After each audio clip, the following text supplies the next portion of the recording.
그게 나중에 책에 나오긴 하는데 오리지널스라는 책에 나와요. 이런 걸 물어보라고. 그 인터넷 브라우저 쓰는데 익스플로러 쓰냐 아니면은 맥을 하면 사파리가 저절로 깔려 있거든요.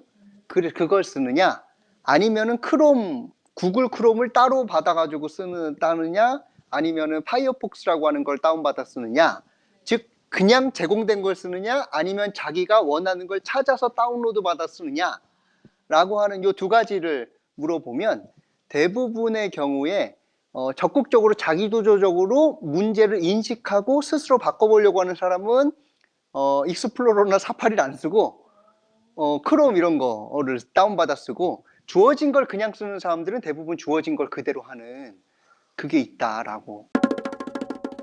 이 고민을 기업에서도 엄청 했을 거 아니에요.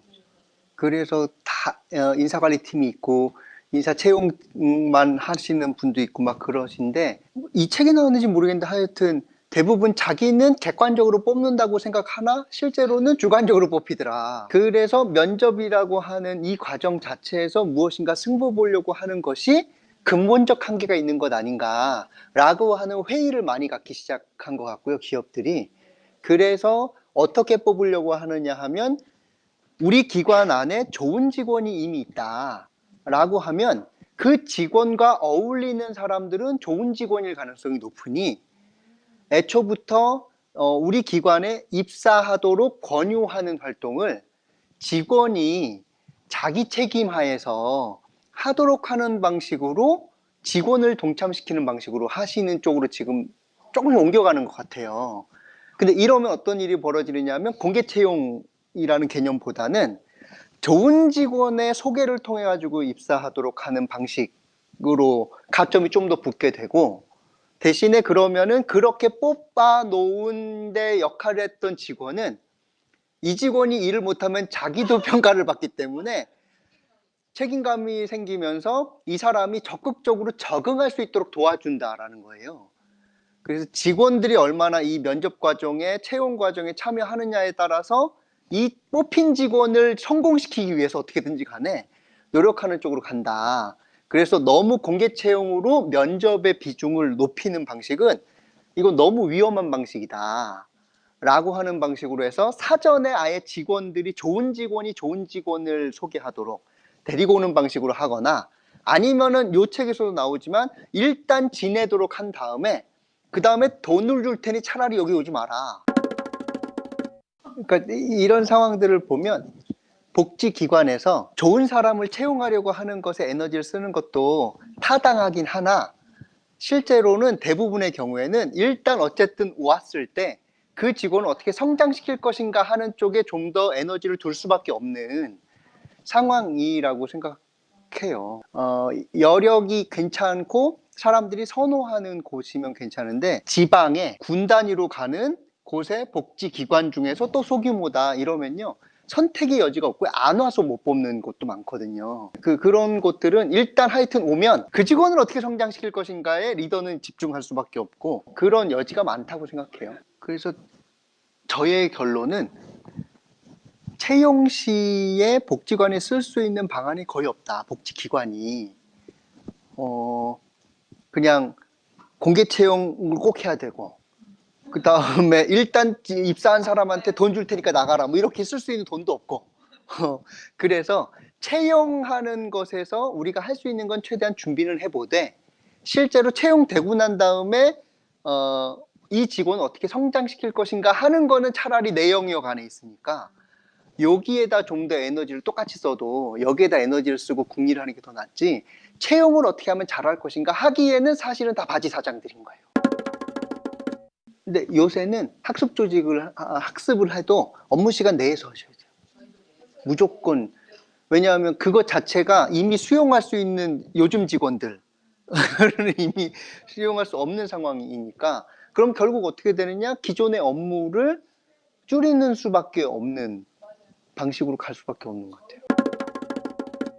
여기서 말하는 가족이라고 하는 개념은 저희가 생각하는 가족이라는 개념보다는 당신은 소속되어 있는 존재고 나와 연결되어 있는 존재다라고 하는 메시지를 끊임없이 주는 그걸 주는 것을 가족으로 빗대어서 이야기하는 거라고 생각하고요. 근데 나중에 책이 나올 거예요. 리더십 논백 전략 거기에 보면 남자는 그런 거 하면 안 돼요. 만지고 그 다음에 쓰다듬어 주고 이러면 안 된다.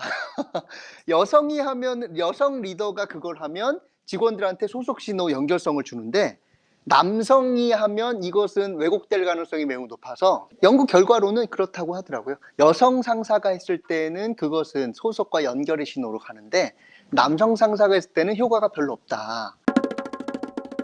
그런데 그 안에서의 소속감을 높일 수 있는 제도적인 것을 만들어내는, 즉 직원 동아리를 지원한다든지, 그리고 뭐 아까 화목데이가 같이 가는 건지 모르겠으나 한 달에 한 번씩은 우리 전체적으로 문화를 즐기는 것을 통해서 같이 이야기를 한다든가, 아니면 이 책에서 나오는 것처럼 커피 마시는 시간을 제도적으로 15분씩 갖는다든가 하는 이런 것들, 즉 소속감을 높이는 요것은 제도적으로 저희가 접근할 필요는 있겠다 싶어요.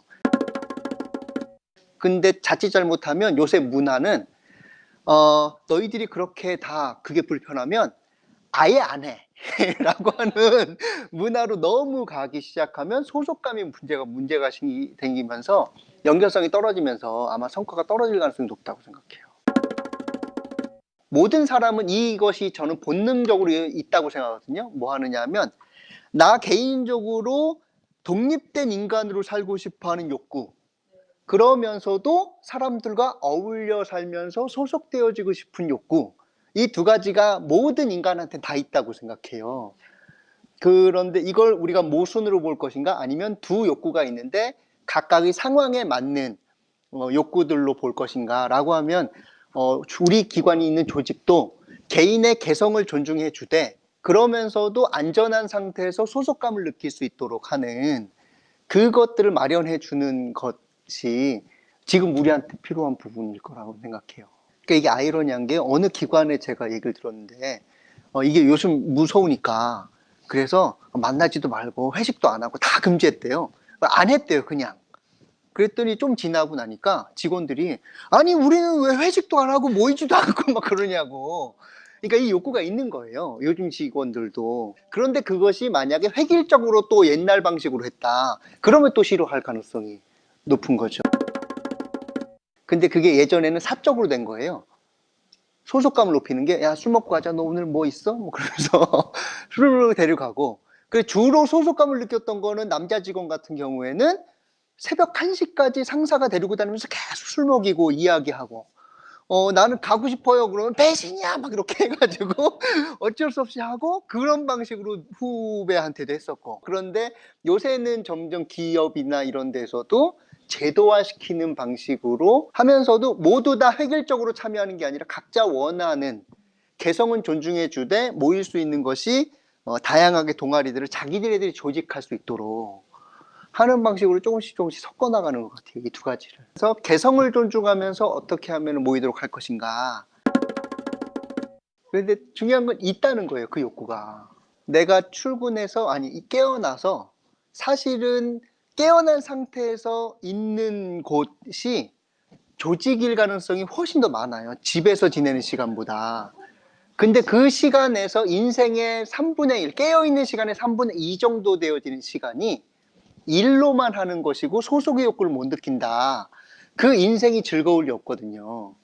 그러면은 인생의 3분의 2 시간에서라도 어쨌든 인정받고 소속되었고 안정되고 하는 것들을 충족하지 않을 수 없어요, 인간이.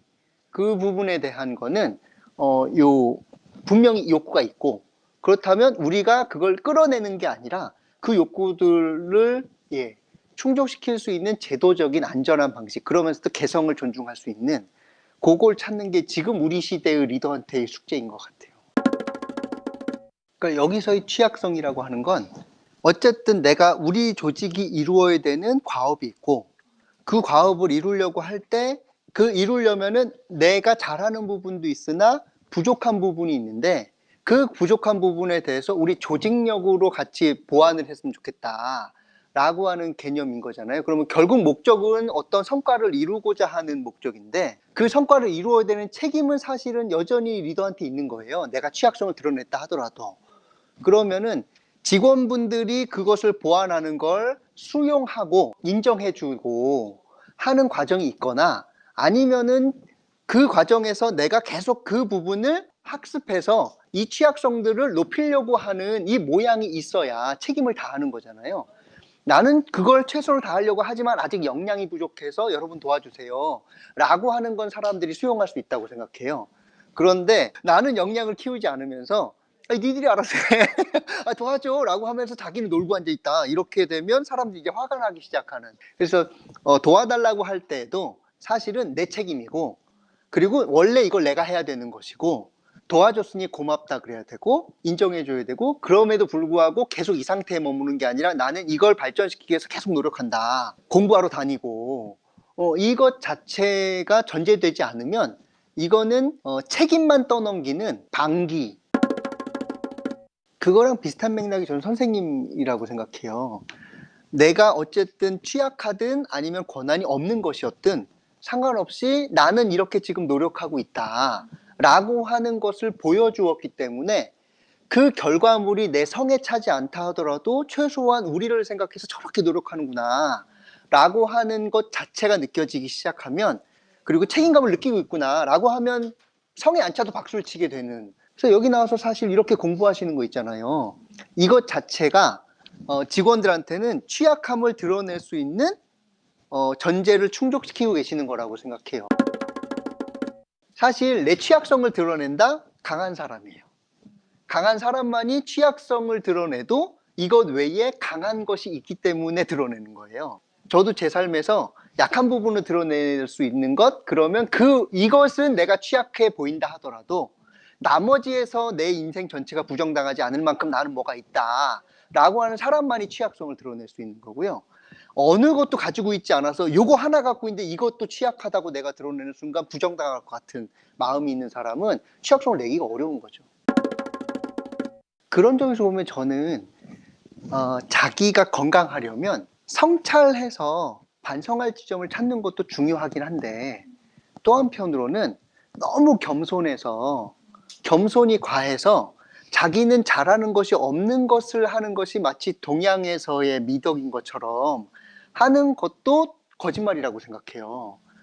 그래서 주변 사람들이 볼 때 이런 모임에서 선생님 이 부분 너무 좋아요 라고 하는 이야기에 대해서 나 스스로도 그걸 좀 수용해 주는 것이 있어 주어야 건강한데, 우리는 뭐 잘한다 그러면 아니에요, 아이고 아닙니다, 그지 같아요, 뭐 이렇게.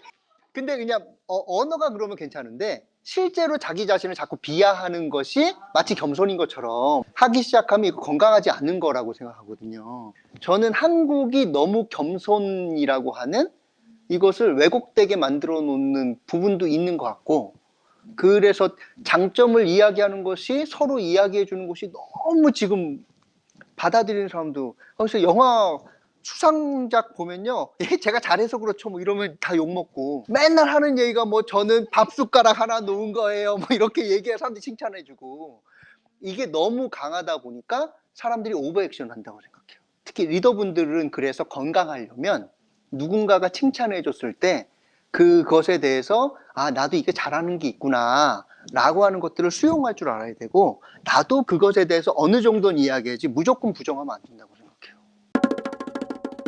직원일 땐 내가 평가를 받는 존재잖아요. 누군가 나를 평가하잖아요. 그래서 본성이 잘 안 드러나요. 약한 본성이든 아니면 권력지향적이든 이런 게 잘 안 드러나요. 왜냐하면 평가 대상이 되니까. 그래서 직원일 땐 잘하다가 갑자기 어느 자리에 가면은 갑자기 사람이 바뀌었다라는 얘기를 많이 하는데, 사람이 바뀐 것인가 아니면 원래 그런 성향이 있었는데 그것을 억압해야 되는 상황이었다가 완전히 내 마음대로 할 수 있는 권력을 얻었을 때는 본성이 드러나는 것인가 라고 할 때는 대부분의 경우는 후자예요. 원래 그런 성향이 있었던 사람인 거예요. 그런데 직원일 때는 무능해 보이는 평가를 받을 가능성이 높기 때문에 그걸 참고 있었던 거죠. 그러다가 권력자가 됐을 때는 견제받는 세력이 없어지기 때문에 본성이 저절로 드러나게 되는데, 그러면 이제 사람들이 바뀌었다고 생각하지만 사실은 그게 아니라 권력에 민감했던 사람인 거예요. 그래서 직원일 때도 자기 독립적인 삶을 살지 못하는 사람은 관리자가 되어도 독립적인 삶을 살 수 없고요. 그래서 의도적으로 이런 자리에 와서 다른 생각을 들으려고 의도적으로 하기 시작하면 그게 그래도 조절이 되는데, 그렇지 않고 권력자의 자리에만 있어서 기관 안에서만 내가 평가하는 사람들하고만 같이 있게 되면 아집은 저절로 높아질 수밖에 없게 되는 상황으로 내가 또 놓는 거죠. 그래서 이런 모임에 나오시는 것 자체가 이미 그런 걱정하시는 것을 조절할 수 있는 상황으로 만들고 계시는 거세요. 고집 많으신 분들 보면 가는 곳이 한정돼 있고 자기 하고 싶은 얘기나 자기 듣고 싶은 얘기만 듣는 관계망을 만드시는 분들은 계속 그렇게 고집이 강해지는 곳으로 가는 거죠.